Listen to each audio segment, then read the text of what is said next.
Guys మన page యొక్క ముఖ్య ఉద్దేశం ఏంటిదంటే మనీ ఎట్లా ఎర్న్ చేయాలి, ఇంకోటి ఏంటంటే ప్యాసివ్ ఇన్కమ్ని ఎట్లా క్రియేట్ చేసుకోవాలి, ఇంకోటి ఏంటంటే మీరు జాబ్ చేసుకుంటూ ఇన్కమ్ని ఇంకొక ఇన్కమ్ని ఎట్లా క్రియేట్ చేసుకోవాలన్న దాని గురించి అయితే మన పేజ్లో ఉంటుంది.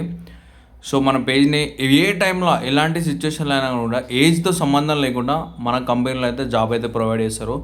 సో మీకు ఎవరికైనా రిక్వైర్మెంట్ ఉన్నా లేకున్నా అని కూడా ఫాలో చేసి పెట్టుకోండి, ఎందుకంటే ఎవ్రీడే వీడియోస్ అయితే వస్తాయి. సో గైస్ ఓకేనా, ఎందుకంటే ఎందుకు చెప్తున్నా అంటే మనకు ఎనీ టైం అంటే ఏదైనా బిజినెస్ డ్రాప్ అయినా మళ్ళీ మనం జాబ్కి వెళ్ళాల్సి వస్తుంది. ఇలాంటి సిచ్యువేషన్ ఫేస్ చేయాలన్నా డబ్బులు కావాలంటే పని చేయాలంటే జాబ్ కావాలి, జాబ్ ఇష్టోడు కూడా ఉండాలి. అందుకని మీరు నన్ను ఫాలో చేసి పెట్టుకుంటే మీకు ఏ టైంలో అయినా కూడా నేనైతే జాబ్ ప్రొవైడ్ చేస్తాను. ఎందుకంటే నాకు 100 కాదు 1000 మెంబర్స్ వచ్చినా కూడా రిక్రూట్ చేసుకునేంత కెపాసిటీ నా దగ్గర ఉన్నది. జస్ట్ మీరు చేయాల్సిందల్లా ఏం లేదు, సేవ్ చేసి పెట్టుకోండి. ఈ యొక్క వీడియోని సేవ్ చేసి పెట్టుకోండి, అలాగే ఫాలో అయితే చేసుకోండి.